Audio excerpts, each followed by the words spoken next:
Tom Nelson one time, the pastor of the Dent Bible, when I was underneath him as his assistant, he said, every once in a while as a pastor, you got to fire over the heads of your congregation to let them know you know more than them.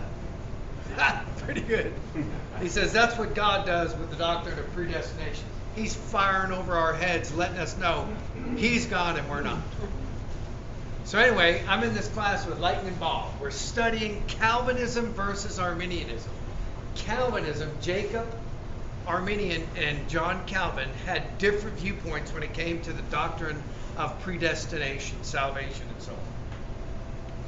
Calvin believed that man is totally depraved. Jacob Arminius said, no, there's a little bit of goodness in every man. Calvin believed that the election or salvation of a man is unconditional. There are no conditions upon man being saved. It's a free gift from God.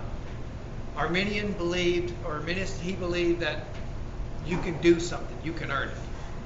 Calvin said you can't lose it. Arminians said you can.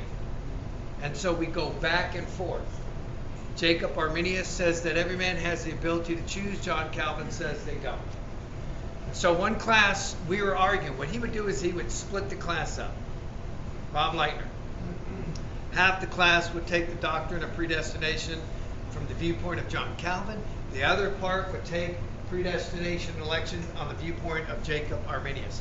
And we would get together, we would debate the issue. And it was great. Well, this one time, these guys got to arguing so bad and so vehemently, they actually started getting in a fight. I mean, seriously, they started punching on each other, rolling around on the ground, because the Arminians just saying, no, man has the ability to choose, and Calvinists was saying, no, he doesn't, God has to open up his heart. And then they got to fight. We had to pull them apart. They sent them down to the principal. This is seminary, guys. This is getting masters. They sent him down. And we're all sitting in the class going, what the heck? Bob Leitner went down there, and he came back, and he said, well, we took it before the board and the principal, and he said, the Calvinist is okay. They expelled the Arminius because he had a choice.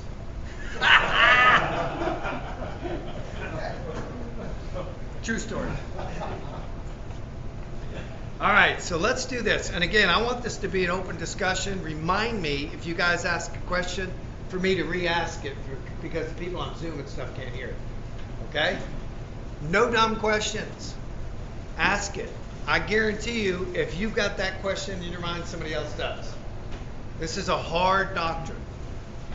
Hard doctrine. All right, let's take a look at a few verses. And then what I want to do is we're going to look at some of the terminology. Okay? I want you to go to Romans chapter 8.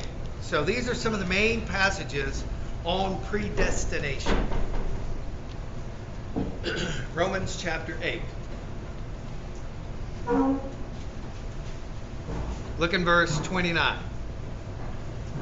Romans 8:29. For those God foreknew, so Romans 8:29, for God those foreknew, He also predestined to be conformed to the likeness of His Son, that He might be the firstborn amongst many brothers. And those He predestined, He called. Those He called, He justified. And those He justified, He also glorified. Those are all perfect tense verbs, meaning it is done and completed. You catch that? Those He predestines, He calls. Those He calls, He justifies. Those He justifies, He glorifies. Go to your right to the book of Ephesians, chapter 1. And just sit tight.